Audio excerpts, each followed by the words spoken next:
Bonjour à tous, bienvenue dans ce deuxième épisode de Click and Talk, le podcast où on parle d'IA, d'automatisation et de nos codes. Aujourd'hui on est avec Stanislas, enchanté, très Bonjour. heureux de te recevoir aujourd'hui, Merci beaucoup pour pouvoir faire l'invitation. cette interview avec toi, ce petit podcast, parler de nos codes et puis plein d'autres choses. Je vais te laisser présenter tout simplement. Moi, du coup, merci beaucoup pour l'invitation. C'est très chouette. En plus, on a des horaires, ça va, c'est pas trop tôt. C'est vrai, c'est cool. J'aime bien me réveiller, prendre mon temps pour me réveiller. Moi, du coup, c'est Stanislas Verjus. Je fais du no-code depuis 2019. Avant ça, j'ai fait des études de journalisme. Et fin journalisme, j'ai pas forcément trouvé de travail. Enfin, il y avait deux médias que je cherchais, dans lesquels j'aimais beaucoup travailler. Et j'ai pas eu de réponse. Du coup, j'étais en mode, il va falloir peut-être créer un métier. Et j'ai découvert le no-code via un prof. Ok. Qui, alors que je revenais à l'école un peu pour me balader, pour voir des amis, m'a présenté un outil qui s'appelait Glide à l'époque, et qui permettait de transposer une Google Sheet en une application mobile. Enfin, ce qu'ils appelaient à l'époque une PWA, enfin ce qui est toujours une PWA, on va dire une application mobile pour aller plus simple. Et c'est vrai que quand j'ai découvert ça, je me suis dit c'est assez marrant, on peut faire des choses cool. Et du coup, je me suis lancé un petit peu là-dedans, et de fil en aiguille, j'ai rencontré des gens j'ai rencontré Alexis et Erwan de chez Contournement, qui faisaient de la formation à l'époque au no-code, qui avait une communauté qui s'appelait le Slack de Contournement, qui ensuite est devenu le Slack de No-Code France, puis la communauté No-Code France, en 2020-2021, et qui perdure depuis. Et à côté de ça, j'ai continué dans le no-code un peu à faire du glide, à faire un peu de conseils, un peu de coaching, un peu d'accompagnement, à développer la communauté, à faire un documentaire l'année dernière, vraiment à organiser des meet-up à Paris, à faire pas mal de choses. Et tout en restant un peu dans l'écosystème du no-code, quoi. Ouais. Donc c'était assez chouette. Mais c'est vrai, c'est super intéressant. Comment ça s'est passé cette transition du journalisme vers le no-code? C'est vrai que c'est deux univers qu'on n'associe pas forcément à première vue, quoi. Ça s'est fait vraiment parce que j'ai pas trop travaillé. Non, parce qu'en fait le métier de journaliste est très chouette. C'est un métier, je pense, très précaire en ce moment. Enfin, depuis même au début, en 2019, où c'est assez dur de trouver du travail, notamment avec un écosystème un peu complexe, on va dire, de piges et de choses comme ça. Donc, c'est-à-dire qu'il y a très peu de salariés en tant que journaliste. Donc, souvent, tu fais des piges. Donc, c'est-à-dire que tu vas travailler pour des médias à droite à gauche et les salaires sont pas forcément mirobolants. Pour des amis qui bossent dans des rédactions ou qui sont pigistes, les salaires sont pas forcément mirobolants et moi, ça me stressait un peu à l'époque. Okay. Et plus le fait de pas avoir trouvé dans deux médias. À l'époque, je bossais soit pour Street Press, soit pour Bouscapé. Donc, soit pour le rap, soit pour un média qui est plutôt, on va dire, engagé. Et étant donné que j'avais pas trouvé de job là-bas, du coup, je me suis orienté vers le no-code. Un peu parce que fallait que je fasse quelque chose un peu de ma vie.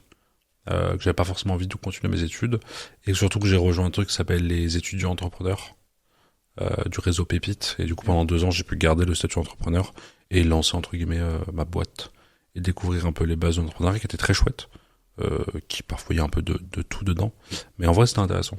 Ok, ça marche. En vrai c'était assez drôle, et ma mère en fait lançait en même temps une boîte, et donc du coup on s'est retrouvé incubé, enfin on s'est retrouvé dans le même lieu, mais personne ne le savait dans le lieu. Ah, c'est génial, ouais. Et du coup on était dans le même espace de coworking, dans le même programme. Ah, c'est fou ça. Et personne n'était au courant. C'est fou. Et ils l'ont appris que 2 ans après, quand on a fini le programme. Et c'était drôle parce que tous les jours on allait bosser. Ah, c'est fou. Et du coup c'était ma mère, mais du coup personne n'était au courant. Ouais, c'était assez drôle en vrai comme situation. C'était marrant. C'est fou comme mais du coup on avait les mêmes problématiques. Et du coup parfois je l'aidais un peu sur des choses et c'était chouette. Et du coup, t'as été dans quel incubateur à ce moment-là? J'ai été chez PSL Pépite. D'accord. Donc le réseau étudiants entrepreneurs de l'université PSL. Et on avait un espace de coworking très chouette à Sancier dans le 5e. Et j'ai fait 2 ans là-bas. Et du coup dans l'espace de coworking. Et j'ai fait 6 mois d'un programme d'incubation School Lab et Station F à Station F. Ok, Station F c'est un espace génial. J'ai pu y aller plusieurs fois. Et c'est vrai qu'on rencontre énormément d'entrepreneurs. De personnes motivées, mais on peut faire de bonnes rencontres dans des personnes qui sont dans notre secteur. Ouais, je suis d'accord. C'est là où j'ai rencontré Shubham Sharma pour la première fois. C'est ça. Parce qu'un jour, il m'a fait un email, je reconnais Station F, je lui dis t'es à Station F, il me dit oui. Et du coup, on s'est rencontrés là à ce moment-là, mais en 2020, je pense juste après le Covid, ou pendant le Covid. Ah, mais justement, c'est top de pouvoir rencontrer des gens comme ça, ils sont à Station F. J'aime beaucoup cette manière-là de rencontrer les gens, de l'opportunisme, tu vois, quelqu'un qui est dans un endroit, tu vas lui dire bah tiens, viens, on se rencontre, on est dans le même domaine, donc pourquoi pas tisser des liens, ça c'est génial. Mais il y avait peu de no-code à l'époque à Station F quand j'y étais. Je pense qu'il y en a peut-être un peu plus maintenant, mais c'est vrai que quand on parlait de no-code à cette époque-là là-bas, il y avait peu de personnes soit qui étaient au courant, soit qui utilisaient des outils, ou alors qui utilisaient des outils sans se rendre compte que c'était du no-code. Souvent, il y avait pas mal de boîtes, notamment qui étaient des outils comme Zapier, et où les gens se disaient pas c'est un outil no-code parce que c'est juste un outil d'automatisation qu'ils utilisent depuis un bout de temps, quoi. Mais ouais, c'était assez cool comme moment. Et du coup, toi, quand tu parles de no-code, c'est quoi ta définition du no-code? Comment tu caractérises le no-code? Donc, moi, j'ai deux choses importantes. C'est pour moi, le no-code, c'est créer qu'un tiret. C'est vraiment un combat, Ça, c'est important, ça. combat, c'est vraiment deux majuscules et un tiret, bien sûr. Tout le monde a des combats. Et ma définition du no-code, je dirais que c'est des outils qui permettent, je pense qu'il y a deux choses importantes, c'est que ce soit des outils en ligne et où il y a rien à télécharger, rien à installer, qui permettent de faire des outils en ligne sans avoir à coder. Et quand je dis outils en ligne, je veux dire, on crée un écosystème. En fait, après, tu peux faire une petite liste, donc des sites web, des applications mobiles, des bases de données, des automatisations, des produits en ligne sans avoir à coder. Là où, par exemple, je sors un petit peu. Il y a des gens qui disent que Figma est un outil no-code. Pour moi, Figma n'est pas forcément un outil no-code parce que ça permet de faire du design. Là où Canva non plus n'est pas un outil no-code. Là où, par exemple, Monday, Asana, Trello, à mon sens, sont pas forcément des outils no-code. Okay. Ce sont des outils de productivité, des outils de base de données, mais sont pas forcément. Et toi, il y a la grande question de ce que Notion est un outil no-code. C'est un débat. La communauté Notion est très grande, ça a toujours été accepté. Après, je sais pas à quel point est-ce que Notion est un outil no-code. Ça dépend comment tu l'utilises, je dirais. Ouais, je suis d'accord avec toi parce que c'est vrai que sur Notion, en soi, tu peux créer des pages de vente, tu peux créer des pages de vente qui vont servir comme site internet en soi. Donc c'est comme un peu si tu crées un site internet sans coder. Donc sûr, ouais. ça peut l'être en soi. C'est vrai que comme tu dis, ça dépend vraiment de l'utilisation que tu as. Si tu utilises Notion justement juste pour de la prise de notes, bah là ça va pas forcément être du no-code. Ouais. Mais si tu vas utiliser comme page de vente, comme site internet, etc. Là oui, ça peut être un outil no-code. Mais il y en a qui font des outils assez cool sur Notion. Enfin j'ai vu des boîtes avec qui j'ai pu bosser. Qui faisaient vraiment des outils internes dans Notion avec plein de bases de données, des actions, des boutons, des choses comme ça. Donc c'est vrai que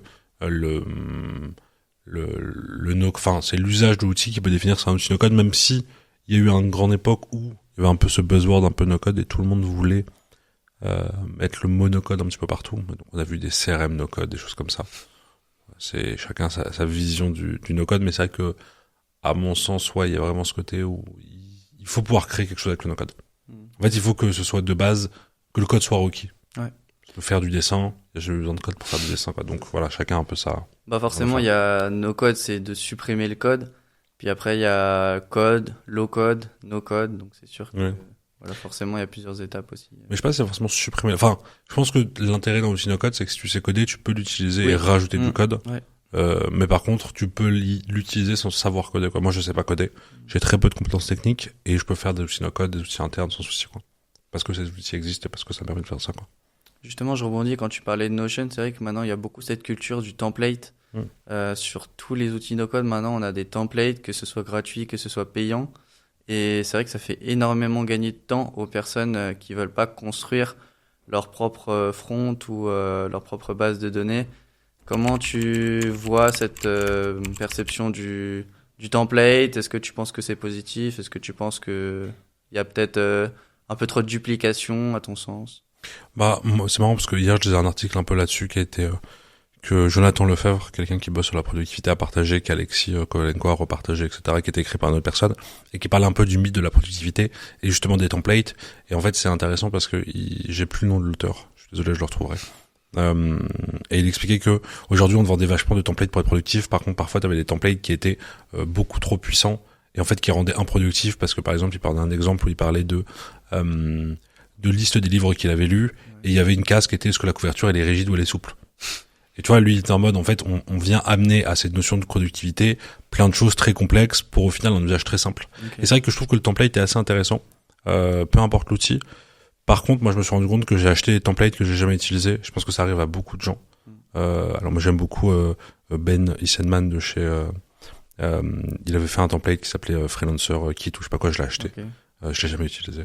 Parce que il était bien, mais en fait il était trop pour ce que j'avais. Okay. Et en fait je trouve que souvent c'est un peu le retour que t'as avec des outils un peu pro, des choses comme ça, c'est que souvent t'as un outil qui est très bien, mais en fait il y a tellement de fonctionnalités, t'en utilises tellement peu qu'en fait t'es frustré. Et ce que je trouve notamment avec Notion, moi j'avais commencé à avoir un espace très complexe. En fait je me suis rendu compte que j'ai juste besoin d'un Kanban, donc d'une vue avec des cartes avancées, avec des templates de pages et c'est tout. Et en fait, je pense qu'en fait tu te rends compte assez rapidement quoi. Tu vas acheter un template qui est très bien parce que ça permet aux gens d'avoir une base de départ et je pense qu'il y a des outils, notamment comme Notion, où il faut une base de départ. Parce que je pense que t'arrives, moi j'essaie de mettre ma mère en ce moment à Notion, c'est un combat un peu complexe, parce que je dis qu'il faut se former, mais du coup elle a un peu la flemme, donc voilà, il faut vraiment rentrer dans le côté formation. Et c'est vrai que Notion notamment est un outil où si tu n'as pas de base et si tu pars un peu peut-être dans le guidon, en fait tu es un peu perdu parce que tu peux faire énormément de choses. Ouais, totalement, je te rejoins là-dessus parce que c'est vrai que dans mon expérience personnelle, j'ai commencé Notion. Je suis arrivé sur Notion et en fait, ce qui est marrant sur Notion, c'est que t'arrives et t'as rien, t'as une feuille vide en fait. C'est un peu le principe de l'outil. Mais du coup, tu peux être un peu perdu et je me suis directement dirigé vers des templates gratuits dans un premier temps qui me convenaient pas forcément. Petit à petit, mon usage a évolué, j'avais besoin de templates un peu plus complets. Donc, je suis allé acheter un template de Sébastien Cambrai qui proposait plusieurs templates Notion et c'est vrai qu'il est ultra complet. Il a genre quatre compartiments, enfin quatre pages en fait que tu peux utiliser. Donc, il y a CRM, QG LinkedIn, seconde vie et puis aussi Finance Tracker. Donc, en fait, il y a beaucoup de choses. Et j'utilise vraiment que le QG LinkedIn en fait pour planifier mes posts LinkedIn, un petit peu le CRM aussi pour tout ce qui est prospection. Mais j'aime bien avoir quand même mon CRM dédié sur Airtable aussi, c'est plutôt pas mal. Mais ouais, c'est vrai que tu peux combiner après les outils quoi. Moi je sais que j'ai pas de CRM d'ailleurs. Je serais en train de réfléchir. Enfin si, j'ai un espèce de mini CRM dans Notion. Mais c'est vrai que j'ai plusieurs outils, ça me dérange pas d'avoir plusieurs outils. J'ai un outil Glide, j'ai du Airtable et j'ai du Notion. Et il y a des gens qui sont très accros et qui veulent vraiment tout mettre dans Notion. Je pense que c'est un usage ok. Mais c'est vrai que je trouve que l'outil est chouette Notion. Ouais. Mais si demain Notion n'existait plus, je pourrais m'en sortir, je pense. Ok. Tu vois, je serais un peu triste, mais tout mon travail ne repose pas que sur Notion entre guillemets quoi. Ouais, c'est vrai que Notion en soi c'est une très bonne alternative, mais voilà, il y a d'autres outils no-code qui peuvent également le remplacer. Et ce qui est bien dans Notion, c'est que c'est un outil très complet qui permet de faire beaucoup de choses. Et surtout qui permet de faire un petit peu ce que tu veux aussi quoi. Ça c'est chouette, c'est que tu peux vraiment le tordre. Il a vraiment un niveau de complexité, enfin tu peux faire un peu tout ce que tu veux dans Notion quoi. C'est ça, donc mais c'est assez pratique quoi. tout dépend de ton malléable. niveau de formation aussi. C'est sûr. comme tous les outils, hein. Plus tu l'utilises, plus tu vas être formé, et mieux tu arriveras à faire des choses plus utiles, quoi. Mais du coup, par rapport à ta productivité, à ton utilisation de tous ces outils-là, comment tu arrives toi à rester productif et quels conseils tu donnerais pour l'utilisation de logiciels no-code? Est-ce qu'il faut en utiliser, je sais pas, peut-être 5? Est-ce qu'il y a une règle? Moi je pense que j'aurais besoin de conseils pour ma productivité de base, mais je suis pas forcément hyper productif. Après, je cherche pas forcément à être hyper productif. Okay. Enfin, j'ai ce côté que je trouve ça chouette les gens qui sont hyper productifs, qui travaillent plein de temps, qui sont hyper carrés, etc. Mais moi, c'est pas forcément mon mode de travail. J'essaie entre guillemets de travailler le moins possible et d'être assez. Quand je fais un truc, j'essaie de le faire rapidement et bien.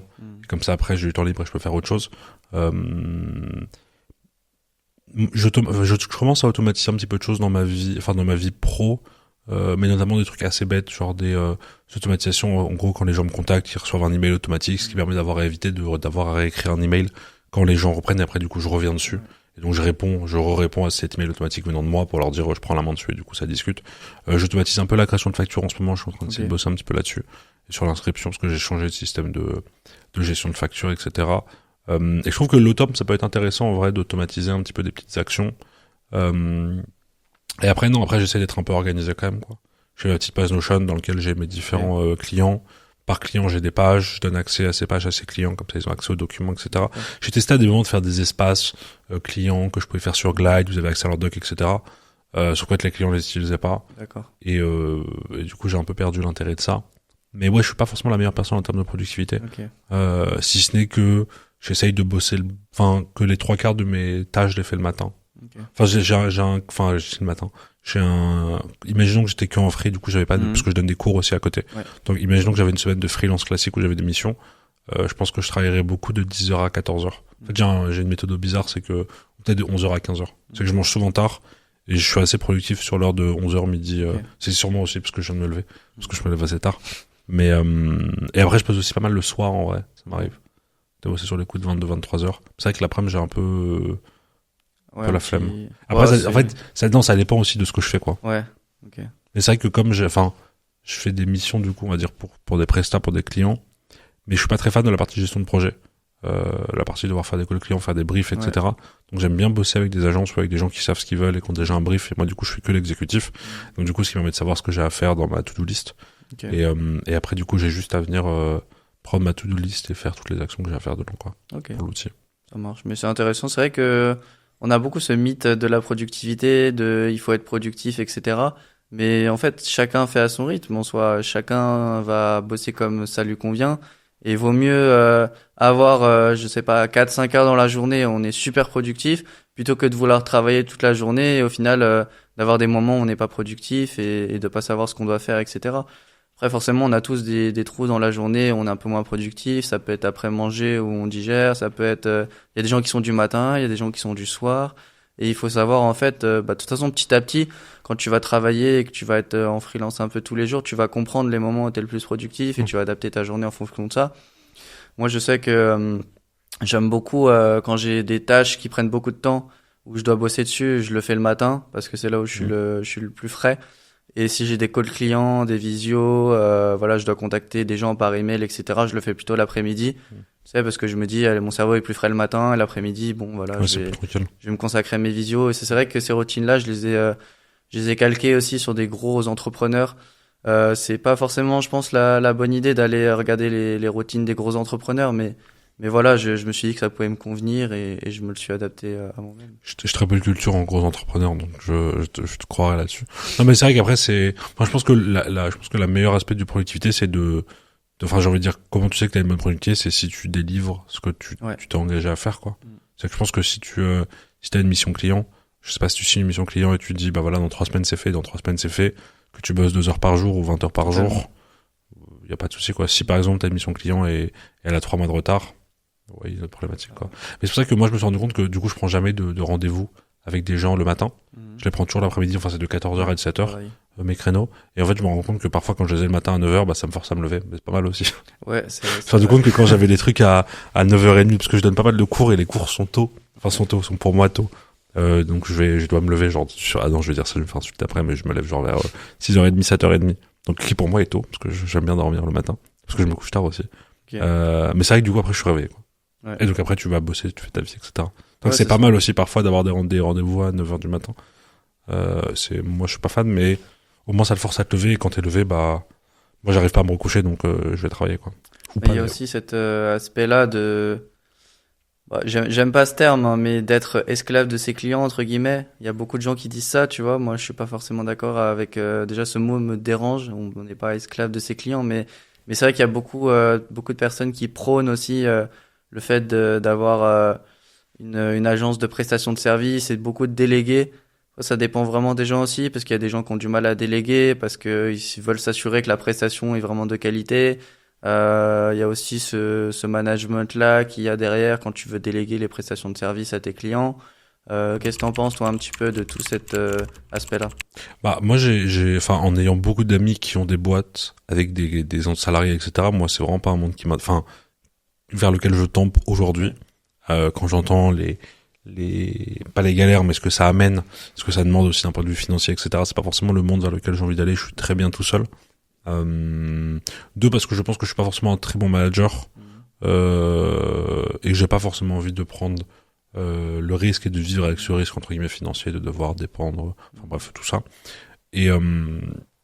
Et après, sur notre partie de délégué, moi, ça m'arrive de bosser avec d'autres freelances, sur des missions, parce que là, par exemple, j'ai une mission où j'ai besoin de quelqu'un en automatisation, du coup, j'ai demandé à un ami qui fait de l'automne s'il pouvait faire ce projet-là. Moi, je trouve ça chouette parce que ça permet aussi de pouvoir faire croquer aux amis, comme on dit, et non, mettre à compétence, et parfois, en fait, tu peux pas tout faire, quoi. Et moi, j'ai pas toutes les compétences du monde, il y a des choses que j'utilise pas, et donc, parfois, il faut déléguer à ceux qui savent faire, quoi. Mais c'est vrai, c'est dur de déléguer, quoi. Ouais. Enfin, c'est dur parce qu'il faut avoir confiance en la personne. Et après, je pense qu'il y a une différence entre déléguer et bosser avec un autre free. Ouais, c'est vrai que tu vois, c'est que, enfin, je sais pas comment dire. En fait, tout dépend de comment tu le places au client. Est-ce que tu dis au client, je le fais, et tu le fais faire par quelqu'un d'autre? Ou est-ce que tu dis au client, cherche un free, et du coup, tu vas parler avec lui? Parce qu'à ce moment-là, si tu prends la mission et tu fais faire par quelqu'un d'autre, là, tu délègues. Donc, enfin, tu délègues, ou souvent, il y a beaucoup d'offshoring, etc. D'ailleurs, j'ai une histoire un peu marrante là-dessus. J'ai une boîte aux US qui m'a contacté. Dans le no-code, je dirais pas le nom, mais une grosse boîte, et parce que je pense qu'ils cherchaient à un peu outsourcer, un peu offshorer leur presta. Et du coup, pour faire du glide, et du coup, on discute. Elle me dit, oui, on peut te proposer une mission pour faire du glide. Et du coup, elle me demande mes tarifs. Moi, je lui dis, je sais pas si ça va être pour du glide ou pour du consulting, etc. Je suis entre 100 à 150 euros de l'heure. Elle me dit, parce que nous, on paierait 25 euros de l'heure. Okay. Et du coup, je lui ai dit, en fait, c'est compliqué parce qu'aujourd'hui, en France, c'est très chouette, mais pour le niveau demandé, entre les charges, les trucs comme ça, etc. C'est-à-dire que je me retrouve à faire du glide et faire de la presta à 11-10 euros de l'heure, quoi. Ah, c'est chaud. Et du coup, je lui dis, bah franchement, c'est compliqué, quoi. Je peux comprendre ça. En fait, je lui dis, et c'est vrai que je pense qu'elle cherchait à offshorer, mais en fait, elle s'est rendue en France, mais je pense que la France, c'est pas le meilleur pays pour offshorer. Totalement. Je sais pas à quel point je suis fan aussi de cette idée d'aller offshorer des boîtes, etc. Mais c'est vrai qu'en fait, il y a cette double vision, quoi. C'est soit tu vas bosser avec un freelance et du coup, je me mets en contact avec ton client. Et du coup, ils bossent tous les deux. Et là, c'est pas, tu délègues pas juste, tu ramènes quelqu'un qui peut appuyer là. Soit tu prends la mission et tu la fais faire par quelqu'un d'autre. Mais je trouve ça un peu étrange aussi de prendre une mission et de la faire par quelqu'un d'autre. Et sauf si tu le dis, enfin, je sais pas. C'est des manières un peu différentes de faire. Ça dépend. Ouais, c'est vrai que c'est un peu complexe parce qu'en soi, toi, tu peux ne pas, si tu fais la visio avec ton client, toi, t'as pas forcément toutes les compétences, donc tu vas peut-être pas comprendre bien le brief aussi. Si tu veux après déléguer à quelqu'un et que la personne n'a pas toutes les infos, tu vois, c'est un petit peu compliqué. C'est vrai que c'est quand même plus agréable de pouvoir dire que cette personne-là le fait à ta place et qu'elle vient au rendez-vous directement, elle prend toutes les informations, elle peut échanger avec des compétences techniques au niveau de ton client. Et comme ça, voilà, tu t'assures que toutes les informations ont bien été transmises, que tout est bien fait et que la prestation va être bien délivrée, quoi. Je trouve que c'est vraiment notre monde, le monde où tu commences à recruter, à vouloir faire une agence, etc. Je trouve que c'est très chouette. Et je pense que c'est très cool de se rendre compte qu'on est capable de faire ça. Mais je pense que moi, c'est vraiment pas un monde vers lequel je tends. Okay. J'aime bien le côté, mais c'est un truc je sais pas s'il l'a abandonné. Benny Sandman de Super Creative. Il avait lancé un concept un peu de ce qu'il appelait l'hyper freelance. Okay. Et qui était un peu le côté, alors je pense que je vais essayer de pas dire de bêtises en disant ça, mais qui était le côté freelance, plus qu'il y avait un peu d'activité à côté, un peu ce qu'on appelait un peu le mythe du revenu passif, des muses, etc. Donc c'est le fait d'avoir ton job de freelance et d'à côté d'avoir des revenus sur un peu de cours, un peu de formation, un peu de coaching, un peu de trucs, ou alors des micro-produits qui tournent à côté, qui te permettent de gagner un petit peu d'argent à droite et à gauche, quoi. Donc ça, je trouve ça intéressant. Et c'est vrai que je pense que j'aimerais bien arriver à terme à continuer à faire du freelancing, donc pour des clients, que ce soit du coaching ou de la presta, et d'avoir des petits projets à côté qui peuvent me rapporter, qui peuvent amener d'autres choses, quoi. Comme ce qu'on fait un peu avec la No Code Week avec Alexia et Amandine, ou avec ma formation en ligne à Glide, qui permet en fait d'avoir des revenus un peu différents, quoi. Justement, on va parler un petit peu de la formation. Donc toi, tu fais beaucoup de formations, que ce soit auprès d'étudiants notamment. Comment tu t'es mis dans la formation? Comment tu t'es dit, allez, j'y vais. Peut-être que c'était une vocation, t'avais envie de transmettre les connaissances que t'avais appris. Comment t'as pris ce virage-là? C'était un email. Okay. En fait, j'ai commencé à donner les cours en envoyant des emails aux entreprises, aux écoles. J'ai commencé avec le CV digital en 2019 et j'ai commencé à donner des cours. En fait, moi, j'avais une formation spécifique de vidéo mobile.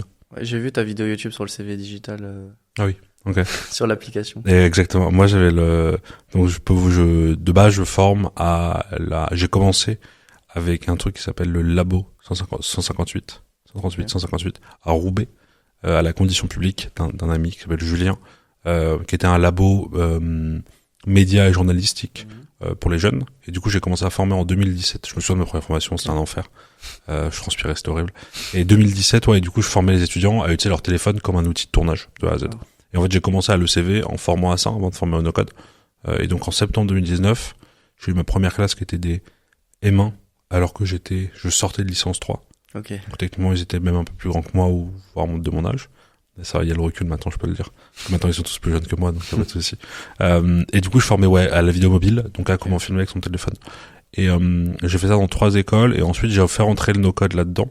Dans les écoles, ça a pris un peu plus de temps. Je pense que le premier cours en no-code que j'ai donné, ça devait être 2020, je pense. Et ça devait être ECV digital ou bien l'ICAR. Non, l'ICAR, c'est arrivé après. Enfin, je sais plus.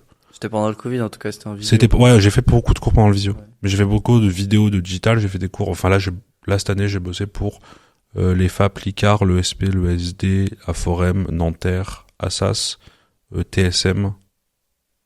Et c'est tout, je crois. C'est déjà pas mal. C'est déjà pas mal, ouais, c'est cool. Non, franchement, moi, je trouve ça trop bien. Mais je pense que j'ai mis 7 ans à être un bon prof. Okay. Toi, je pense que cette année, je suis devenu un bon prof. Okay. Enfin, j'ai trouvé le bon moment, enfin, j'ai trouvé le bon rapport avec les étudiants. Qu'est-ce qu'un bon prof, du coup? Oh, c'est hyper dur.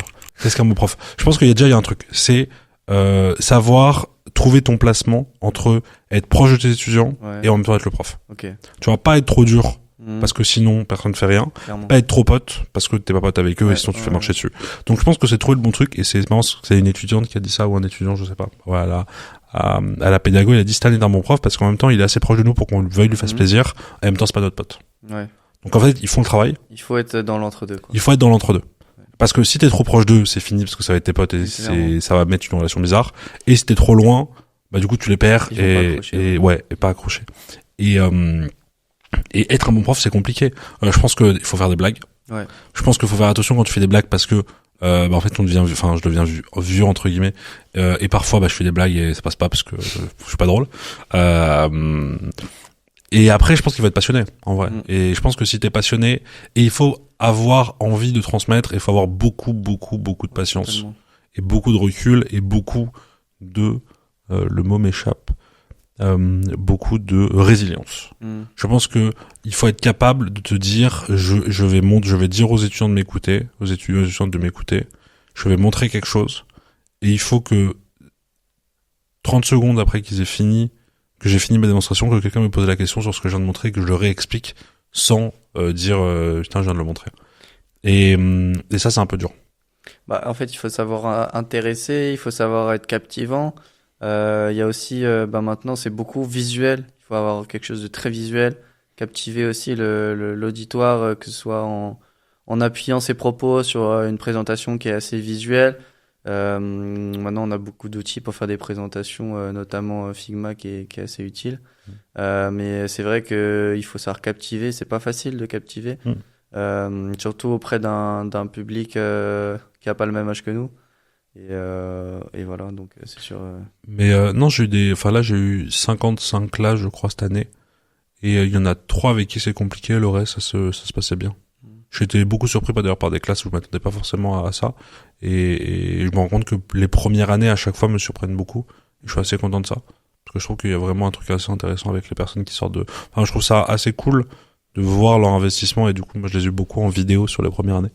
Et franchement c'est hyper cool quoi de voir qu'ils sont hyper à l'aise et que voilà il y a vraiment beaucoup de bonne volonté. Il y en a un peu moins, mais ce qui est drôle c'est que jamais je me serais dit, et je pense que si on discute avec les personnes qui m'ont suivi dans ma vie scolaire, jamais je me serais dit qu'un jour je deviendrais prof pour des écoles, quoi. J'ai toujours été pas très bon en cours, j'ai toujours été un peu la personne qui se faisait virer de cours, etc. Un peu la personne chiante en cours. J'ai eu un bac, on est là, tranquillement. Et mes études non plus de journalisme, et même après, étaient pas forcément très glorieuses, mais je sais pas, je trouve ça cool.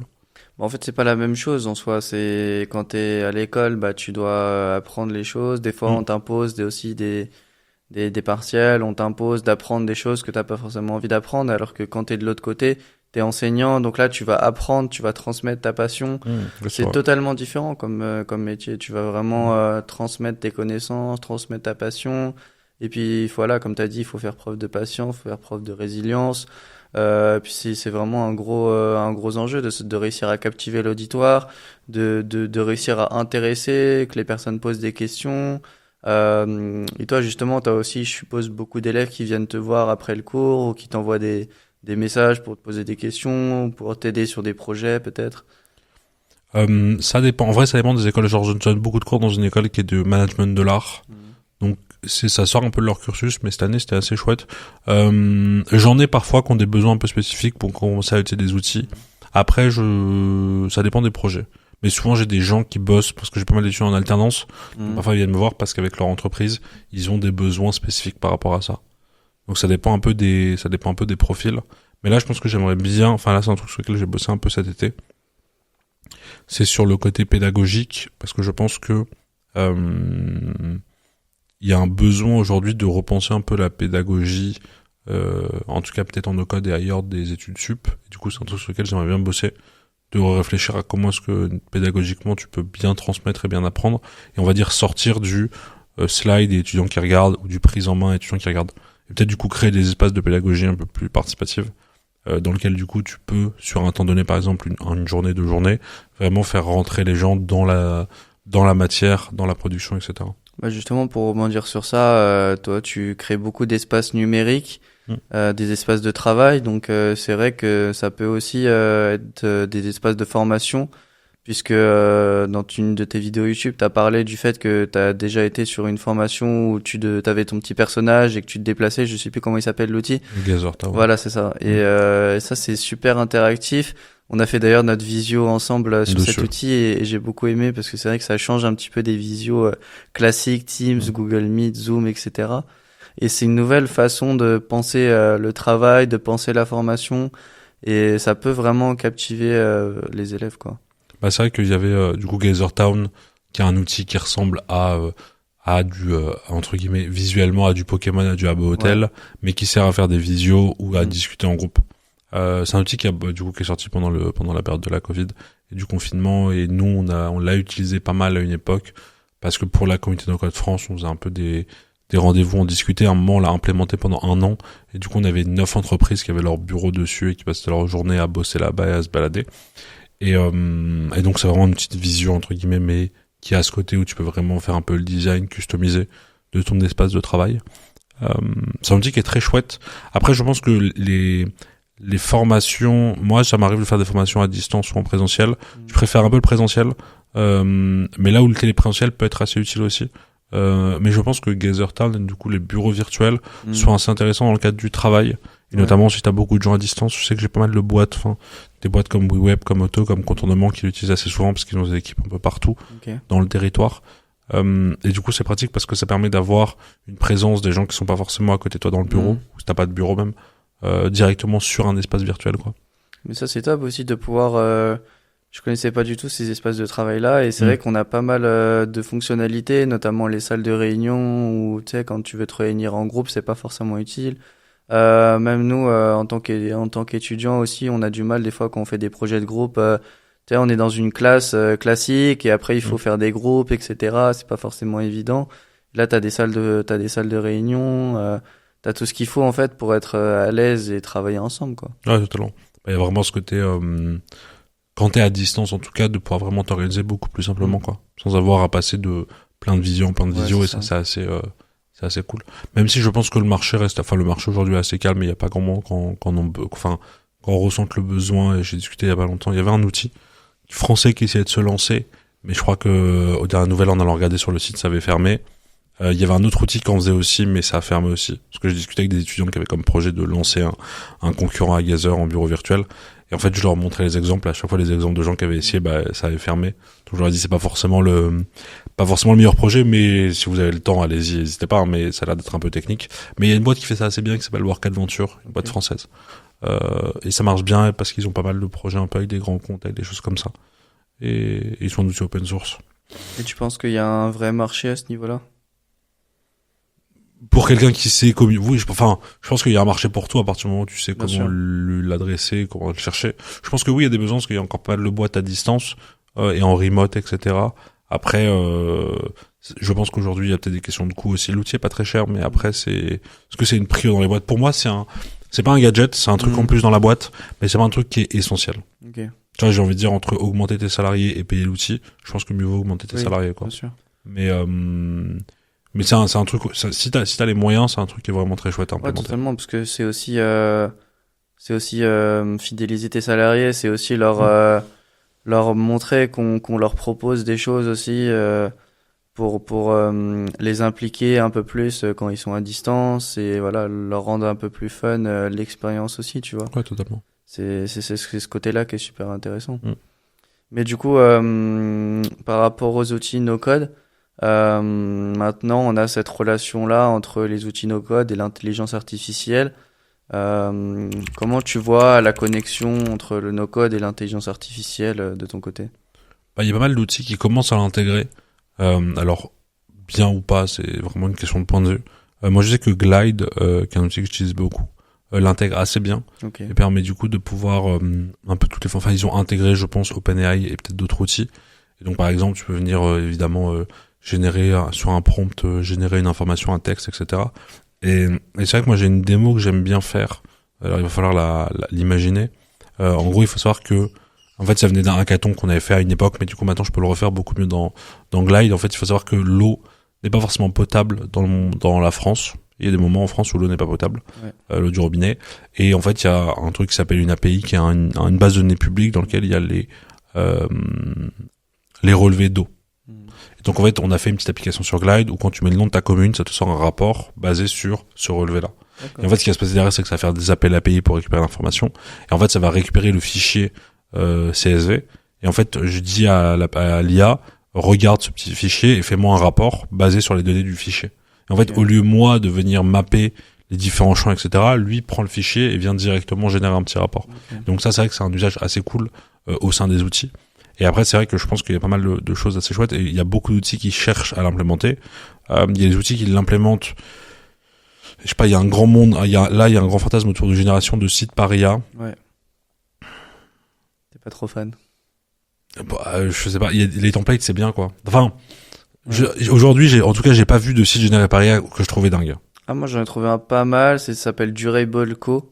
Okay. Et c'est un site qui permet de générer un site internet par l'IA, justement. Okay. Et j'ai réussi à générer des visuels qui étaient assez jolis. Après, je suis pas allé jusqu'au nom de domaine, jusqu'à la publication du site internet, etc. Mais j'ai réalisé quelque chose de cool. Okay. Il y en a d'autres aussi, mais c'est vrai que les templates sont déjà très très bien en soi. Il y a déjà beaucoup de choses à disposition. Donc pourquoi aller plus loin en fait? Je pense que l'IA te permet de faire des choses auxquelles tu n'aurais pas pu accéder de base. Mais si tu as déjà un template ou quelque chose qui est satisfaisant, pourquoi tu vas aller utiliser l'IA pour ce besoin-là, quoi. Non, après, par contre, je trouve que là, parce qu'il y a un outil que j'utilise beaucoup qui s'appelle Doric et qui propose une génération de sites par IA qui est pas dingue. Et par contre, qui propose l'amélioration du texte par l'IA. Et ça, je trouve que c'est intéressant. Parce que ça peut t'offrir des pistes. Même si aujourd'hui, je me suis rendu compte que je pense que tous les textes que j'ai fait générer par IA, il y en a aucun que j'ai copié-collé. Okay. Que c'est du chat GPT, etc. Même quand je fais générer des petits bouts d'email, etc. Parce que c'est jamais très dinguissime ou alors parce que ce que ma demande n'est pas forcément très dingue. Par contre, je trouve que c'est intéressant parce que ça vient un peu construire un peu les fondations, quoi. Ça m'arrive de faire générer des emails de vente, etc. par ChatGPT ou ces choses-là. Et ensuite je le retravaille, mais au moins j'ai déjà une trame un peu qui est faite, quoi, ou un peu une idée par rapport à ça. Mais je pense que tous les outils vont les intégrer au fur et à mesure, quoi. Et aujourd'hui il y a Zapier qui l'a un peu intégré, mais en fait ça dépend comment ils sont intégrés. Soit ils sont intégrés en tant que copilote, par exemple Zapier quand tu as d'automatisation, tu peux écrire ton besoin d'automatisation, et il va te présélectionner, te préchoisir ton élément déclencheur, tes différentes actions à faire. Mais il va pas les configurer, il va juste travailler là-dessus. Donc je pense qu'il y a un monde où ça peut avancer, ça peut améliorer, ça peut aider. Après, tu vois, sur le fait il y a des gens qui font générer du code sur ChatGPT pour pouvoir derrière développer des outils, etc. Si tu sais coder, ok. Si tu sais pas coder, je vois pas l'intérêt. Ouais. Autant c'est du no-code, quoi. Ouais, c'est le but du no-code, de toute façon. Mais c'est vrai que après, ça dépend aussi du prompt que tu vas mettre sur ChatGPT. Mais maintenant, il y a des GPT, il y a des chatbots directement dans ChatGPT qui peuvent créer du prompt. On a le data analysis qui est pas mal pour pouvoir faire des requêtes qui sont assez complexes. Mais c'est vrai, je te rejoins aussi sur le fait que beaucoup d'outils no-code, on dirait qu'ils se forcent un peu à rajouter de l'IA générative dans leur logiciel pour répondre à une certaine demande, pour répondre aussi à des personnes qui veulent gagner du temps, gagner de la productivité et qui veulent, on va dire, mettre un pied dans l'outil en écrivant leur prompt et ensuite de déclencher un premier pas, une première étape vers la création de ce qu'ils veulent, quoi. Et du coup, c'est vrai que beaucoup créent aussi leur première étape dans un outil no-code à travers l'IA générative. Et souvent, c'est alimenté par OpenAI parce que c'est ce qui est le plus démocratisé. Ouais. Mais je trouve que c'est positif en soi parce que tu vas pouvoir gagner du temps et l'implémenter sur ces outils-là de no-code. Ça peut être cool. Après, comme tu dis, tout dépend de l'utilisation que tu en fais. Tout dépend du prompt aussi que tu vas mettre. Si le prompt n'est pas élaboré, que tu n'as pas une bonne requête bien personnalisée et précise, bah, tu n'auras pas la réponse à laquelle tu vas t'attendre et tu vas être déçu de l'IA générative. Tu vas penser que l'IA générative est pas bonne pour toi ou pas forcément adaptée à tes besoins. C'est ce que j'ai constaté, moi, en parlant à plusieurs de mes prospects, plusieurs de mes clients. C'est que les personnes sont pas satisfaites de l'IA générative parce que, en fait, ils vont tester avec un prompt qui est assez basique et ils vont se rendre compte que la requête est pas du tout personnalisée, que la réponse, du coup, ne l'est pas. Et ces personnes-là vont dire, ouais, c'est pas terrible, etc.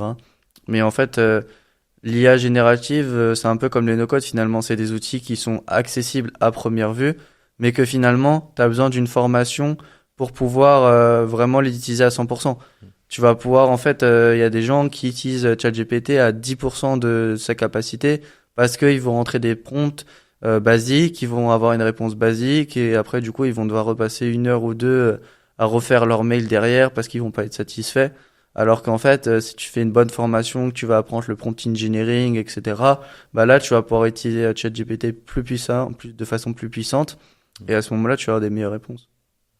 Mais c'est vrai que sur le côté formation, c'est vrai que c'est important, quoi. On a beaucoup de gens, il y a beaucoup de, comment dire, il y a de plus en plus de personnes qui rentrent sur le marché du no-code, que ce soit de la formation, de la presta, etc.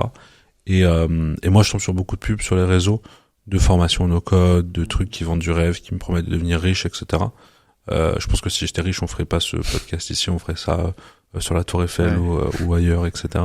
Et que je pense pas que le no-code rende riche forcément. Je pense pas que ce soit son but. Je pense que si tu veux devenir riche, autant être dev. Parce que je pense qu'aujourd'hui, il y a pas rien qui bat les salaires de dev ou data analyst et ces choses-là.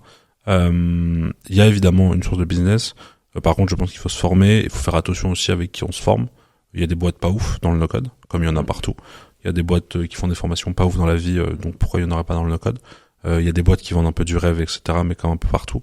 Malheureusement, je pense que les boîtes qui vendent du rêve, elles se basent exactement sur les mêmes personnes qui font des paris sportifs ou des gains de crypto, etc. C'est-à-dire à des publics à qui on promet quelque chose qui n'arrivera jamais. Des non-initiés. Ouais, c'est ça, exactement. À qui on va promettre de devenir très riche et de gagner plein d'argent et de travailler 2 heures par jour et de gagner 10 000 euros par mois.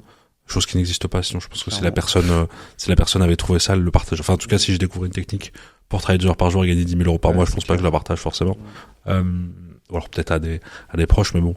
Mais ouais, se former est important. Et souvent, parfois, je me rends compte que quand j'ai des clients qui ont déjà bossé un peu sur des projets, etc., qui montent leurs projets, notamment sur Glide, il y a plein de trucs hyper intéressants, mais tu vois qu'ils sont pas forcément bien formés, tu vois qu'il peut manquer des choses, et donc tu vois là où ça peut pêcher en termes d'accompagnement, et parce que je pense que parfois on vend le no-code comme un truc assez simple, assez basique, qu'il y a des outils qui soient assez simples et assez basiques.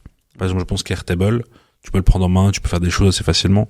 Je pense que Zapier aussi, en tout cas tu peux tenter de faire des choses.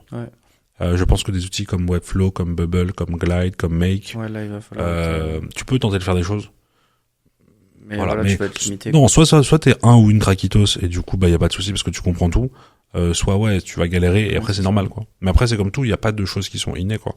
C'est comme apprendre une langue étrangère, apprendre à cuisiner, etc. Il faut prendre le temps de faire les choses et c'est pas magique quoi. C'est pas je veux un site, hop j'ai un site. C'est ça, et puis il y a beaucoup le apprendre en faisant, mais c'est vrai que des fois tu vas te confronter à des barrières aussi, donc va falloir que tu te formes, le premier réflexe qu'on a, c'est de se former via YouTube, d'aller regarder des vidéos YouTube, mais on va se retrouver un petit peu limité.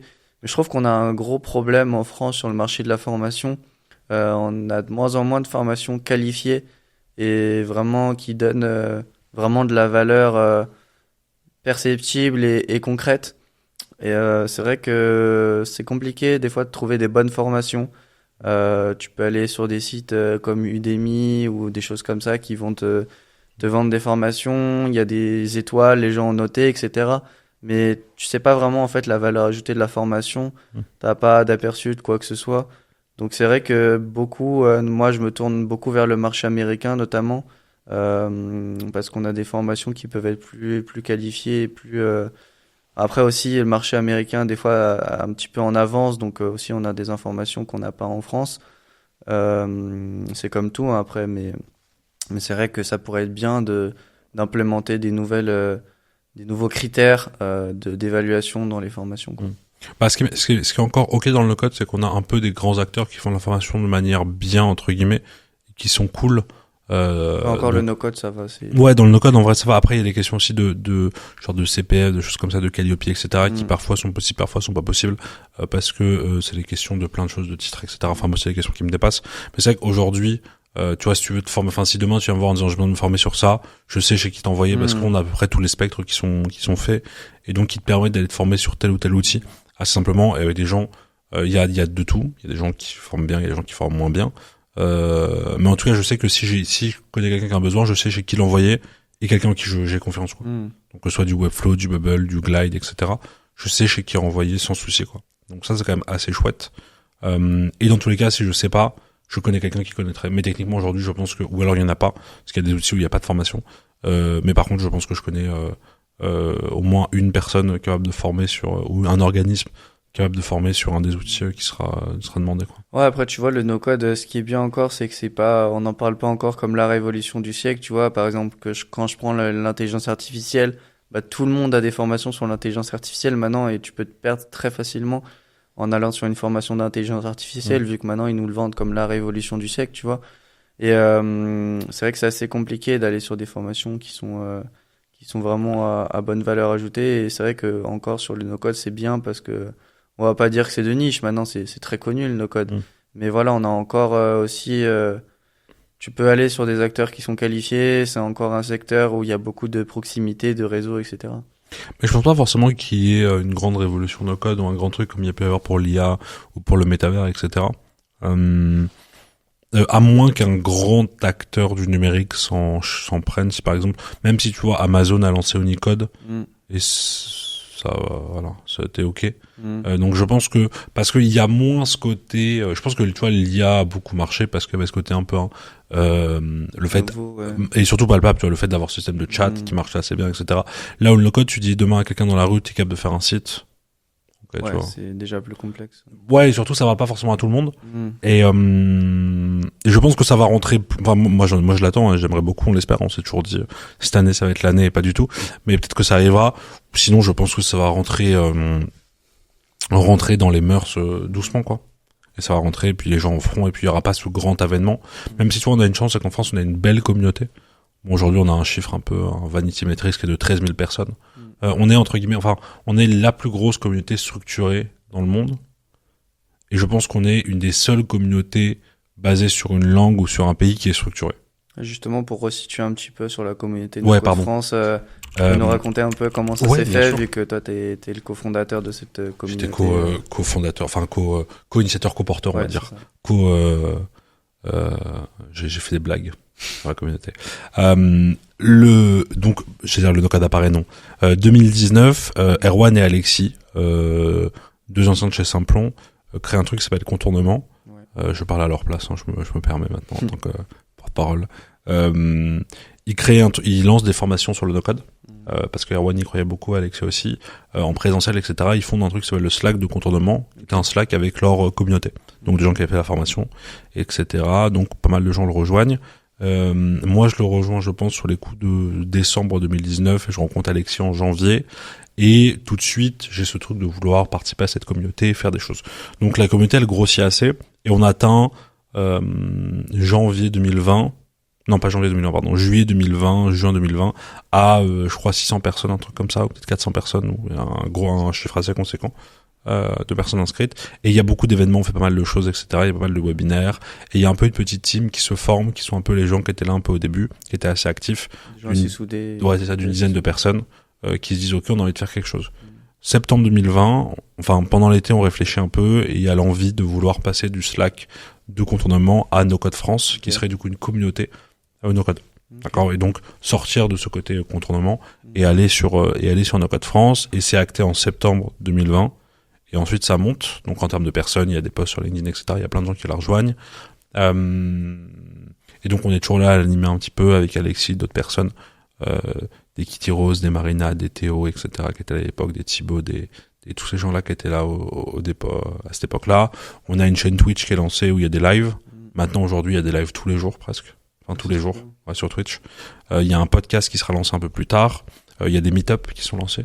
Donc, il y a des meet-up aujourd'hui, il y a des meet-up à Paris, à Marseille, à Lyon, à Nantes, à Lille, à Toulouse, à Bordeaux. Ça a pris une énorme ampleur maintenant. Ouais, ça a pris une grosse ampleur parce que 13 000 membres, c'est énorme. Ouais, après c'est 13 000 membres depuis qu'on rejoint le canal général depuis le début. Donc on va dire en membres actifs, je crois qu'on est plutôt sur les alentours de 1600-1700 par semaine. Mais c'est quand même chouette, ouais. Et en fait, en 2021, je crois, on a l'idée de lancer une asso qui sera pour but de s'occuper un peu de la partie gestion de No Code France, parce qu'en fait la communauté grossit, qu'on a un peu du mal à la gérer, qu'on a besoin de gens pour venir travailler avec nous, enfin s'impliquer dedans. Et du coup on a l'envie de créer une asso sans président ou présidente, donc avec un conseil d'administration et vraiment une espèce d'horizontalité, donc avec 6 membres du CA qui sont là pour faire exécuter ce que la G vote, et ensuite des guildes qui sont un peu des groupes qui ont des thématiques, donc la guilde streaming, la guilde diversité, la guilde com, la guilde event, la guilde partenariat, etc. Et du coup aujourd'hui c'est comme ça qu'on, je me suis excusé pour le coup. Et maintenant c'est comme ça du coup qu'on fonctionne. Il y a 500 adhérents, je pense. Aujourd'hui à l'assaut, il y a 13 000 membres et on a des meet-up un peu tout le temps. Il y a plein de gens qui font des trucs très chouettes pour l'assaut. On a un outil qui va sortir bientôt. On va sauvegarder tout ce qui est demandé. Et aujourd'hui, je pense que No Code France est sorti du le côté communauté vraiment un peu famille pote. Vous l'avez dans les meet-up. Et maintenant, sur le Slack, c'est vraiment devenu un forum un peu de questions-réponses. C'est un peu devenu le Stack Overflow du No Code, entre guillemets. Mais par contre, l'assaut et dans les canaux, dans les meet-up, c'est là où il y a un peu plus ce côté un peu plus famille. Il y a plus personne qui va écrire bonjour, comment allez-vous sur le général. À une époque, on le faisait. Ouais. Aujourd'hui, c'est un peu plus compliqué à faire, quoi. Parce que la communauté a grossi, mais c'est pas grave, ça reste quand même chouette. Mais ça reste une belle aventure, quoi. Ça reste une aventure de 5 ans. Presque, ouais. Et franchement, des trucs très chouettes. Et plein de rencontres super cool, plein d'opportunités. On a pu faire une conf avec Alexis sur la création de No Code France. On a pu faire les awards du No Code à une époque. Enfin bref, on a fait plein de choses très drôles, quoi. C'est stylé, hein. Ouais, la commu est très chouette. Il y a plein de gens aujourd'hui, il y a, je sais pas, 80 personnes qui s'impliquent au quotidien pour l'assaut. Pour plein de thématiques différentes, sur plein de sujets différents, c'est cool, quoi. En fait, c'est cool de voir que l'espèce de bébé, le truc qu'on a créé, en fait, il continue à vivre, même quand t'es pas là, quoi. Et il y a des gens qui prennent le lead aussi, parce que ça demande du temps. Parfois, c'est un peu chronophage. Moi, j'étais au CA la première année, et ensuite, je l'ai quitté. Aujourd'hui, je suis plus au CA, je suis très content de voir qu'il y a des gens qui se prennent de ces questions, qui sont au CA, qui font avancer les choses, quoi. Je trouve ça cool. Ouais, donc maintenant, c'est vraiment devenu une association à part entière. Il y a des gens qui l'animent. Qui a une trésor, un petit fonds de roulement, c'est ça, ouais. Ouais, c'est ça. Et puis, il y a beaucoup d'animations qui sont faites quotidiennement. Donc, l'association vit. Et puis, ça permet vraiment de rencontrer du monde, de faire fait des meet-up tous les mois à Paris. Si jamais vous voulez venir, vous êtes les bienvenus. C'est génial, vous êtes les bienvenus. Vous êtes évidemment les bienvenus. Non, mais c'est cool en vrai. C'est cool de voir que ça s'est structuré. Et je pense que, et toi, dans le monde, il n'y en a pas d'autres.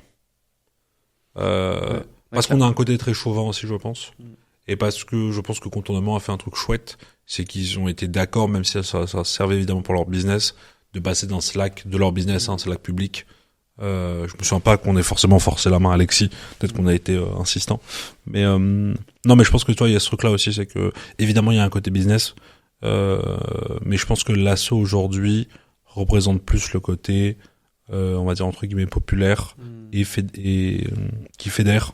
Plus qu'un côté full business, quoi. Là où il y a d'autres organismes aujourd'hui qui existent, qui sont plus business. Il y a par exemple le SFPN, qui est le syndicat français des professionnels du no-code. D'accord. Qui lui est un organisme qui va... réguler. Non, pas du tout. Le SFPN, qu'est-ce qu'ils font? C'est un syndicat. Enfin, moi j'appelle un peu... Pour moi c'est un peu le MEDEF du no-code. C'est que c'est un syndicat du coup de patrons, etc. Enfin de patrons, de gens qui bossent dans le code, de professionnels du no-code. Et donc il va souvent aller faire des démarches pour ils organisent le no-code summit à Paris. Ils vont faire des démarches un peu administratives. Ils vont déposer avec l'AFNOR, qui sont la certification, je crois, du no-code. Voilà, ils font toutes ces démarches un peu politiques, un peu administratives.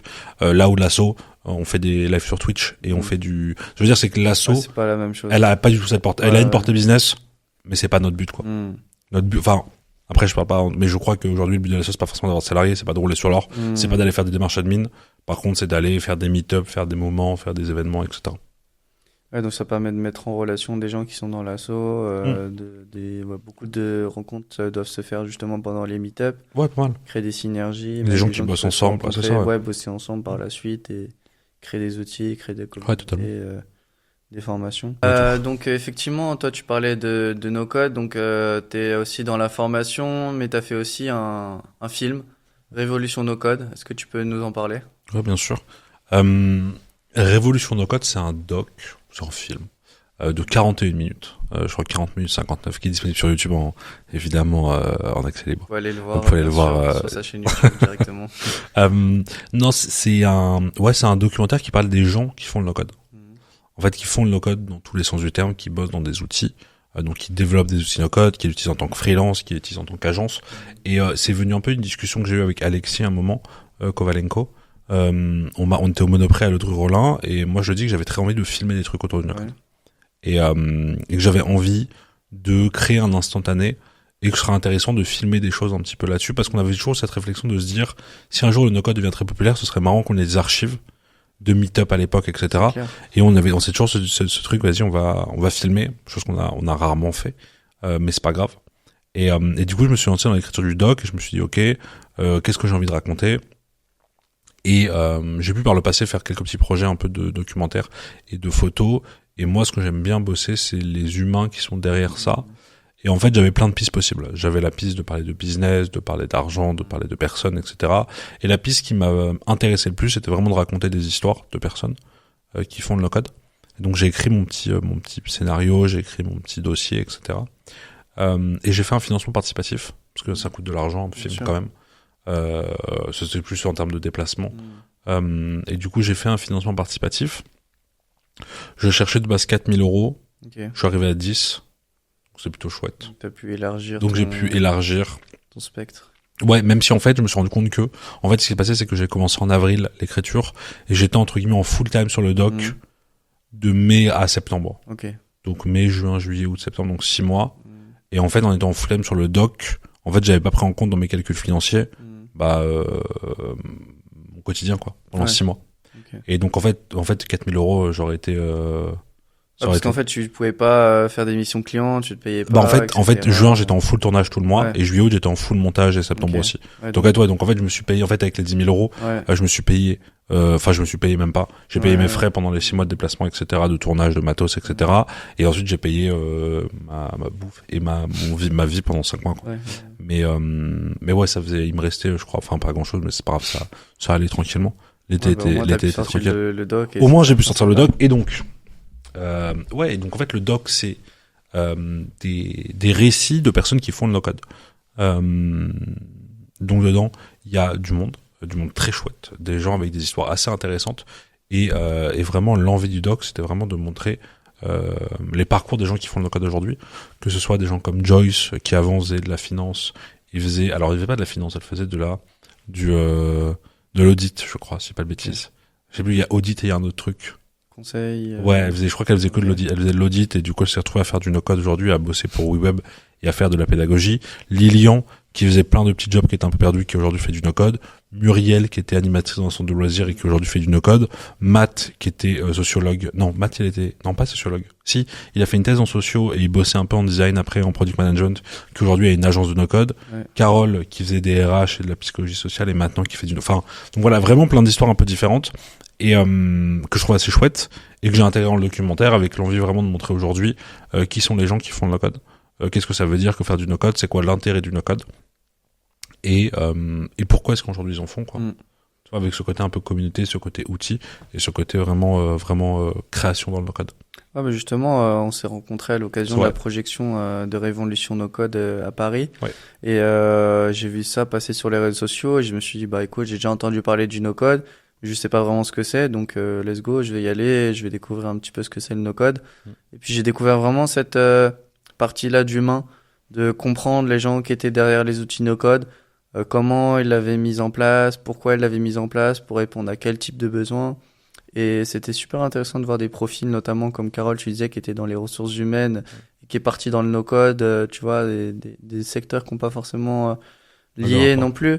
Mais tu te rends compte qu'il y a les solutions répondent à tout type de besoin en fait, tout simplement. Ouais, et c'est super intéressant parce que dans le documentaire, tu expliques vraiment qu'est-ce que c'est le no-code pour resituer un petit peu. Ensuite, tu vas montrer les gros créateurs d'outils no-code dans le monde, même des Américains et tout. Tu te dis c'est super d'avoir pu parler à tout le monde. Et tu montres aussi la communauté américaine et ça m'a fait un petit peu marrer que tu disais que pour une fois on était un petit peu en avance sur les Américains à ce niveau-là parce que c'était pas forcément hyper encore démocratisé même si ça l'est, tu vois, mais nous on a une communauté qui est vraiment très engagée, etc., tu vois, là où c'est ce que dit un peu Al, quoi, pas forcément ouais, c'est ce que dit Al, ce qu'il dit que quand il a appris qu'il y avait No-Code France, ça l'a beaucoup surpris parce qu'aux US ils ont pas ça et Matt rejoint un petit peu ça en disant qu'il y a que aux États-Unis c'est un stack de plus et c'est des outils, tu vois. Et je pense que c'est vrai, tu vois. Je pense qu'il y a des gens et on en parlait un peu par rapport à ça. Je pense qu'il y a des gens qui font du no-code aujourd'hui mais qui s'en rendent pas compte parce que pour eux c'est des outils, tu vois, et qu'ils ont pas ce côté derrière l'outil. Ils utilisent Zapier, ils utilisent Airtable et puis voilà. Ils ont pas forcément ce côté. Il y a une commu derrière, quoi. Il y a beaucoup de boîtes, je pense, aussi qui s'en foutent, quoi. Ouais, ils veulent juste utiliser l'outil. Ouais, ça, ils sont juste c'est ça. Ils ont pas forcément la philosophie qui va derrière avec tout ça. Et en fait, c'est des outils qui leur servent. Mais ouais. Et après, les gens que j'ai pu rencontrer, du coup, Emmanuel, il est français, donc ça l'arrange un peu. Enfin, c'était pratique. Bien sûr, ça leur fait une mise en avant, de la visibilité. Quand on contacte pour te dire est-ce que tu veux participer à un documentaire, donc la personne n'est pas trop étrange, souvent tu dis pas non, quoi. Enfin, ça dépend. Si c'est Élise Lucet, j'ai dit, moi tu vois, un truc, c'est que dans ma vie, il y a deux choses. Si on m'appelle et que j'entends oui, bonjour, c'est Élise Lucet, je quitte la France. Je disparais. Le plus gros traumatisme, je pense, de tout le monde d'ailleurs. Mais non, mais c'est vrai que ça dépend du documentaire, mais dans tous les cas, à chaque fois, c'est toujours intéressant, quoi. Et franchement, c'était très cool, celle d'Emmanuel. J'avais un peu peur au début de l'interview. Et en fait, c'était très chouette. Parce qu'en fait, t'as dû faire plusieurs interviews avec plusieurs créateurs, plusieurs personnes. Chaque fois, tu venais et t'interviewais un petit peu les gens. En fait. J'ai toutes les personnes que j'ai interviewées sont dans le doc, sauf Walid, Nao de chez Murphy, qui sera peut-être dans le prochain. Qui sera sûrement dans le prochain, mais. Donc tu comptes en faire un deuxième. Je compte en faire un deuxième, ouais. Ok, bah c'est génial. C'est l'exclu ou non, je l'ai pas vraiment annoncé. Enfin, j'en parle aux gens, mais j'ai pas vraiment annoncé. En fait, j'aimerais bien. C'est un peu une exclu, du coup. C'est une exclu. Non, j'aimerais bien faire un deuxième, mais plus sur un côté. À quoi sert le no-code en entreprise? Okay. Et donc, en fait, maintenant qu'on a vu le côté commu, j'aimerais bien bosser sur concrètement, quels sont les usages du no-code dans les entreprises. Et je rêverais, tu vois, par exemple, de trouver des boîtes qui utilisent le no-code pour leur process, etc. Mais mon rêve, c'est de trouver un agriculteur ou une agricultrice qui me parle de no-code assis sur un tracteur au milieu de ses champs. Ça pourrait être ouf. Ça, je rêverais de ça. Je rêverais d'ouvrir mon documentaire sur, enfin, je dis un agriculteur, mais ça peut être, je sais pas, un ostréiculteur ou quelqu'un qui a pas du tout vocation à utiliser le no-code. C'est ça. Et en fait, qui parle de, je sais pas, quelqu'un qui a un métier, ou par exemple un ébéniste, qui des métiers très manuels des artisans. Et en fait, qui parle de no-code, de make, etc. Ça pourrait être fou. Et je trouve ça intéressant. Et je pense que ça existe et je pense qu'il y en a. Ah, c'est sûr. Et, mais ouais, j'aimerais bien, en fait, avoir maintenant le côté, ok, c'est quoi l'impact dans les entreprises et qu'est-ce qui a été mis en place dans les boîtes et qu'est-ce que ça a amélioré, quoi. Ouais, justement, pour rebondir là-dessus, comment tu vois l'impact actuellement du no-code dans les entreprises? C'est vrai, comme tu dis, il y a beaucoup d'entreprises ou d'entrepreneurs qui utilisent le no-code sans le savoir finalement, parce qu'ils utilisent des outils comme Notion, comme Airtable ou comme Make. Voilà, pour eux, c'est des outils de productivité, pas forcément du no-code. C'est vrai qu'on n'associe pas forcément ce mot-là aux outils qu'on utilise. Mais comment toi, tu vois le marché du no-code en entreprise actuellement? Bah, moi, je pense qu'il y a beaucoup de besoins, notamment, je pense, sur des TPE-PME, sur des artisans. Moi, je le vois là avec un client que j'ai, qui bossait, qui gère des entretiens, etc., des nettoyages ou des entretiens d'endroits. Et en fait, il s'organisait avec Google Calendrier. Okay. Et en fait, ça devait être un travail au quotidien qui devait être éreintant et qui devait pas vraiment être agréable, quoi. Et je pense qu'il y a beaucoup de boîtes aujourd'hui, notamment, je pense, des petites entreprises ou des entrepreneurs qui ont des petites équipes qui, en fait, travaillent avec des outils où, en fait, le travail au quotidien est pas du tout agréable parce qu'ils passent leur temps à devoir aller faire des recherches, des copier-coller, des choses comme ça. Ouais, des tâches chronophages, quoi. Ouais, énormément. Et en fait, et je pense que, et là, du coup, on construit un petit outil qui va lui permettre de pouvoir gérer un peu ses missions, avoir des infos, et je pense que ça va lui permettre de gagner à minimum, je pense, 1 heure par jour, peut-être 1 heure et demie, voire un peu plus d'autres choses. Et en fait, à chaque fois, ça va déjà lui permettre de mieux travailler, je pense, de gagner du temps et surtout d'être beaucoup plus organisé, de plus avoir à faire des tâches qui sont un petit peu insupportables à faire, in fine. Et je pense qu'il y a un grand marché. Après, je pense qu'il faut savoir aller adresser ces entreprises-là. Ouais. Comment on les adresse? Ça, c'est une autre question. Je suis très mauvais en marketing. Donc c'est pas trop mon truc, mais je pense qu'il y a un réel besoin, que ce soit pour des gens qui lancent leur boîte, d'avoir des MVP, des premiers projets, etc. Mais aussi pour des personnes qui ont besoin d'arrêter de faire des copier-coller sur Excel, ou qui ont besoin de changer ça, qui peuvent aller s'adresser à ça. Ouais, totalement. Et je pense aussi aux assos notamment, et aux projets solidaires qui eux aussi ont besoin aussi, je pense, d'automatiser les choses pour moins bosser. Enfin, pour pouvoir surtout, en fait, c'est des questions de se concentrer sur les choses intéressantes, quoi. Voilà, c'est ça. Genre, si t'es dans une asso et que tu passes 50% de ton temps à faire des copier-coller, bah, ça a pas trop de sens. Enfin, c'est dommage, quoi. Ouais, parce que dommage. Tu pourrais tenter d'automatiser ça et passer 50% de ton temps à aller chercher des bénévoles, chercher des fonds, chercher des trucs comme ça pour ton asso, quoi. Donc justement, toi, dans ton cas client, même en général, quel conseil tu donnerais à une petite entreprise ou un entrepreneur qui cherche à intégrer le no-code sur des tâches chronophages? Bah, je pense que ce qui est compliqué, c'est d'avoir le déclic de savoir que sa manière de travailler n'est pas la bonne. Enfin, c'est pas forcément pas la bonne.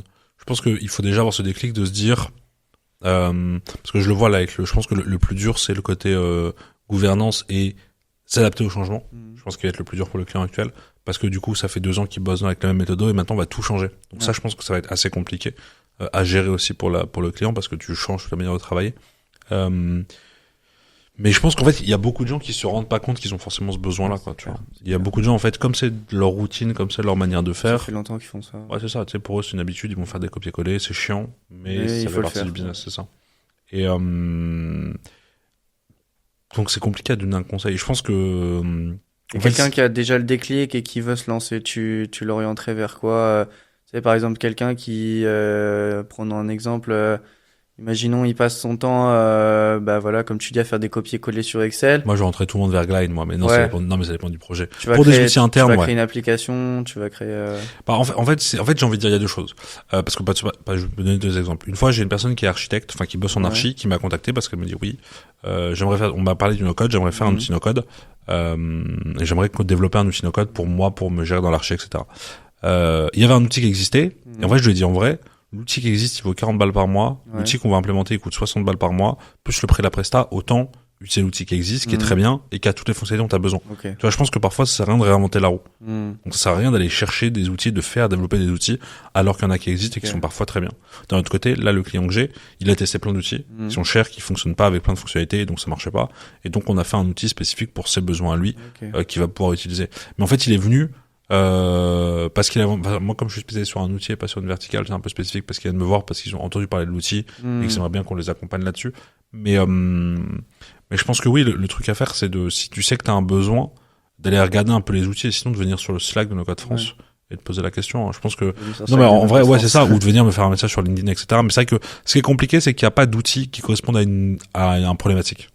C'est que tu me dis j'ai besoin d'un outil interne, il y a 10 outils qui existent. En fait ça dépend des fonctionnalités que tu as besoin. Ouais, c'est ça. En fait, et faut c'est un peu ce qui vraiment est compliqué comparer avec les le No-Code aussi. fonctionnalités dont tu as besoin, tu vas analyser tes tâches qui sont chronophages, etc. Mais c'est vrai que l'automatisation répond aussi en grande partie à cette problématique-là. Ouais. T'es pas obligé forcément, je vais un peu casser mais t'es pas obligé forcément de créer une application à chaque C'est vrai, fois. Des c'est vrai, fois, c'est vrai. tu peux juste faire Moi, de j'aime bien les l'automatisation. applications, c'est vrai. Après, c'est ma partie aussi, Ouais, c'est mais- pour ouais, bien ça sûr, ouais. que je vois dans cet aspect-là. Mais des fois, j'ai des clients qui viennent me voir, ils ont besoin d'automatiser leur prospection et le mettre dans un Google Sheet. Bah, tu vas juste mettre en place l'automatisation via Make, tu vas relier les outils avec les API et voilà, ça va juste, tu vas juste déclencher ton process et ça va te ramener Ouais, tes prospects sur ton Google Sheet. Donc, des fois, c'est vraiment cerner le besoin. Si la personne a juste besoin, bah, tu vois, il dit, OK, je veux juste faire ça, gagner du temps, blablabla, bah, tu mets en place une automatisation. Si la personne veut plus et qu'elle veut une plateforme à part entière, bah, tu peux développer une app, tu peux développer un site web, tu peux développer une plateforme interne pour les salariés où ils vont où ils vont se rendre pour gagner du temps. Même si tu veux aller plus loin, bah, tu peux créer une IA générative pour les entreprises. Ouais, tu peux rembourser sur plein de Ouais, choses. il y a différentes, vraiment quoi. plein de choses à faire. Ça dépend vraiment du besoin du client. Il faut savoir. C'est pas évident non plus de savoir analyser le besoin du client parce que tu sais, le client va te dire voilà, j'ai telle tâche, mais c'est à toi après, via ton expérience et via aussi tes compétences, de soit réaliser la tâche, soit de le renvoyer vers d'autres personnes qui sont compétentes. Moi, j'ai déjà eu des cas où on m'a dit j'utilise ChatGPT, mais je suis pas satisfait. Voilà, j'essaye de les former sur d'autres outils ou de les renvoyer sur d'autres tâches, voilà, et puis finalement ils se rendent compte à la fin qu'ils ont besoin d'une IA générative en interne, notamment avec des soucis de confidentialité de données, etc. Et à ce moment-là, bah, je vais chercher des experts qui peuvent eux créer des IA génératives, tu vois. Ouais, je suis d'accord. Mais c'est vrai qu'identifier les besoins d'un client sont très complexes et parfois le client ne se rend pas compte aussi qu'il a des besoins par rapport à ça. Non, c'est sûr, et puis même t'as des clients qui savent même pas qu'ils peuvent utiliser l'IA ou le no-code dans leur quotidien, quoi. Moi, j'ai déjà vu un garagiste enfin, je lui ai montré comment utiliser ChatGPT pour rédiger des flyers, des plaquettes, ou d'envoyer des emails. Je lui ai montré comment faire de l'automatisation sur Make pour envoyer des mails à des clients et il était complètement fou parce qu'il connaissait pas du tout ça et lui, il est dans son petit garage et tout ça. Et il se dit, mais c'est génial, je vais pouvoir passer 5 heures de plus dans ma semaine à m'occuper de mes voitures et à rendre mes projets plus rapidement à mes clients, plutôt que de passer mon temps dans mes bureaux. Tu sais, il y a des gens qui aiment pas du tout être sur les ordis, ils veulent être vraiment dans la pratique et là où et vraiment là où ils sont le meilleur, quoi. Ils veulent vraiment apporter la plus-value là où ils sont le meilleur. Et c'est ça que je trouve génial dans les outils de productivité, et dans notre métier en général, c'est d'aider les gens à leur libérer du temps pour se concentrer sur des tâches où ils sont le meilleur, ou là où ils ont vraiment une plus-value. Et je trouve que c'est génial de pouvoir libérer les gens des tâches qui sont chronophages. Ouais. Oui, parce que surtout, tu leur permets aussi de pouvoir faire autre chose que juste, enfin, tu leur permets de pouvoir allouer du temps à des choses plus importantes que faire les tâches qui sont chiantes, quoi. Exactement. C'est vrai que des fois, il y a des tâches qui peuvent prendre énormément de temps dans une journée, même juste des fois envoyer des mails, c'est pas forcément agréable. Tu peux automatiser ça. Après, il y a aussi cette question-là de la confiance que tu as dans l'IA générative, par exemple. Tu sais, si tu veux mettre en place des process où ChatGPT va te rédiger ton email et ensuite l'envoyer automatiquement via Make et en remplissant le mail automatiquement via ta base de données Airtable, par exemple. Ouais. Il y a aussi cette confiance-là, mais pour moi, s'il y a toujours ce rapport-là à l'IA générative, à comment tu sais l'utiliser, à aussi ton niveau de connaissance sur l'IA aussi. Parce que tu sais que forcément, si tu vas mettre en place un bon prompt, tu vas mettre en place des bonnes informations, Enfin, c'est toute une question de mise en place du process.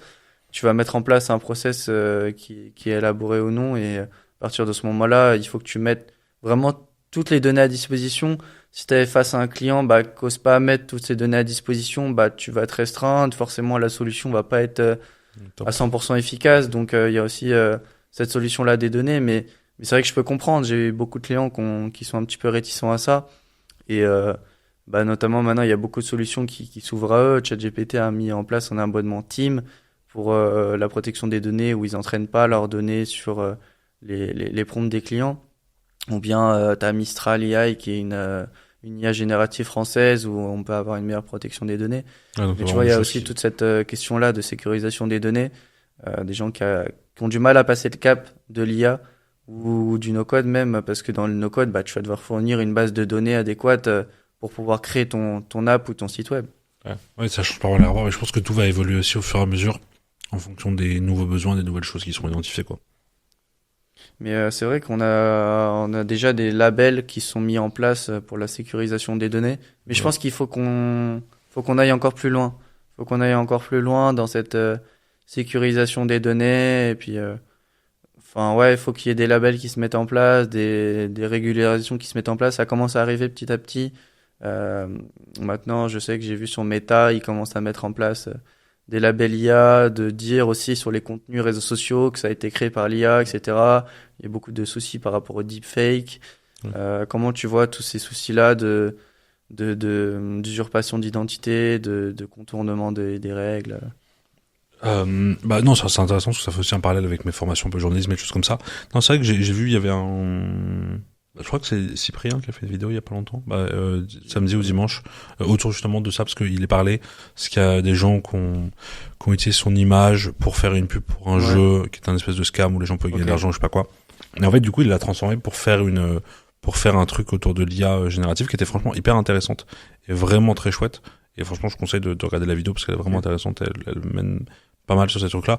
Après, oui, aujourd'hui, c'est un problème d'avoir ce truc de deepfake, de fausses images générées, etc. Je pense que il y a énormément de problématiques, que ce soit des problématiques d'information, des problématiques de harcèlement.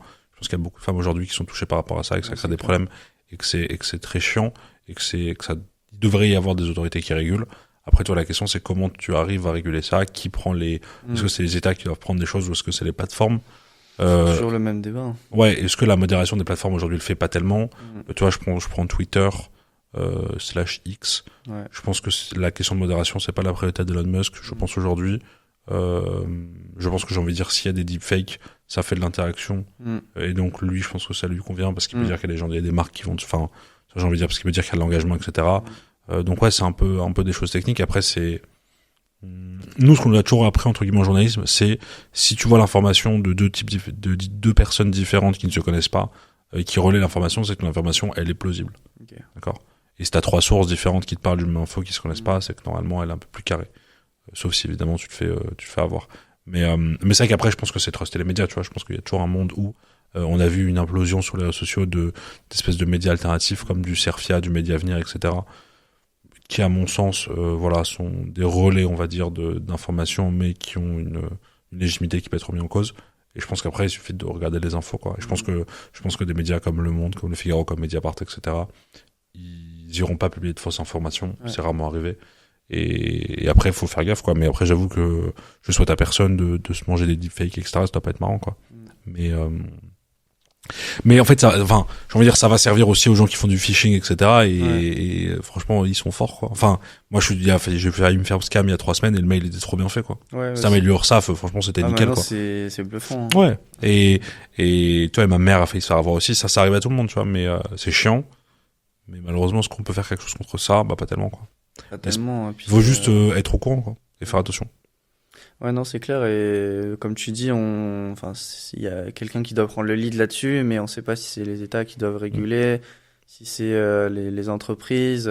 Souvent, voilà, c'est des lois américaines ou quoi que ce soit. Mais bien sûr, il y a l'autorité européenne qui doit réguler aussi pour mettre en place tout l'aspect législatif sur le marché européen. Sur la modération, etc. Mais voilà, ouais, c'est vrai que notamment sur X, comme tu dis, ça fait de l'interaction. Et puis en plus, Elon Musk, plutôt préoccupé par notamment son IA générative oui, Grok. Je pense que, étant donné qu'il est pour ce qu'il appelle la grande liberté d'expression, je pense que voilà, ça doit rentrer. Je pense que le deepfake doit rentrer dans cette définition de liberté d'expression. Mais après, il y a aussi cette partie-là de concurrence et de vice.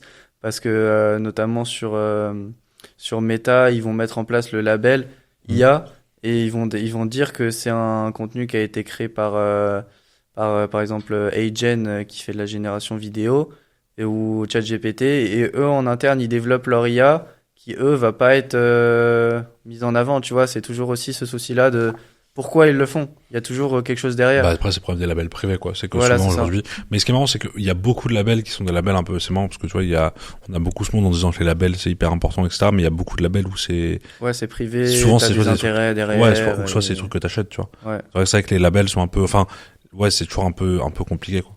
Et tu vois, c'est un peu comme sur les vêtements avec le GOTS ou le Ecotex, etc. C'est ça. En fait, du coton GOTS, ça veut pas dire grand chose, quoi. C'est-à-dire que ton coton est bio. Mais ton coton, il peut être bio et la prod de base, elle peut venir de l'autre bout du monde. Donc, c'est vrai que ces questions de label, c'est intéressant, tu vois, mais après, ça fait pas tout. c'est ça, il y a toujours des intérêts derrière. Évidemment, c'est toujours des intérêts économiques. Faut regarder qui a fondé le label, il y a toujours ce problème-là, mais bon, déjà, au moins, si le label est là, c'est que, on régule un petit peu. C'est un premier pas vers une bonne chose. Un premier pas, voilà, c'est ça, mais il faudrait qu'il y ait un label qui soit neutre, quoi, européen ou mondial, ou quelque chose comme ça, mais maintenant il y a beaucoup d'instances qui commencent à se mettre en place petit à petit. On prend conscience que l'IA générative et le no-code, c'est un monde qui est énorme. Plus sur l'IA générative qu'on est en train de réguler en ce moment, mais c'est sûr. Hâte de voir la régulation du no-code là. Ouais. Mais c'est vrai que il faut réussir à réguler ça parce que il y a du contenu qui va être fait, des informations qui vont être divulguées. Et voilà, il faut pas que tes informations se retrouvent n'importe où, quoi. C'est vrai. Donc il y a tout cet aspect-là, sécurisation des données. Donc voilà. Bah écoute, Stanislas, je te remercie. Merci pour à toi. être venu dans le podcast Click and Talk. C'est le deuxième épisode et ravi d'avoir pu. Merci pour l'invitation, c'était très chouette. C'était cool en tout cas. Merci. Merci.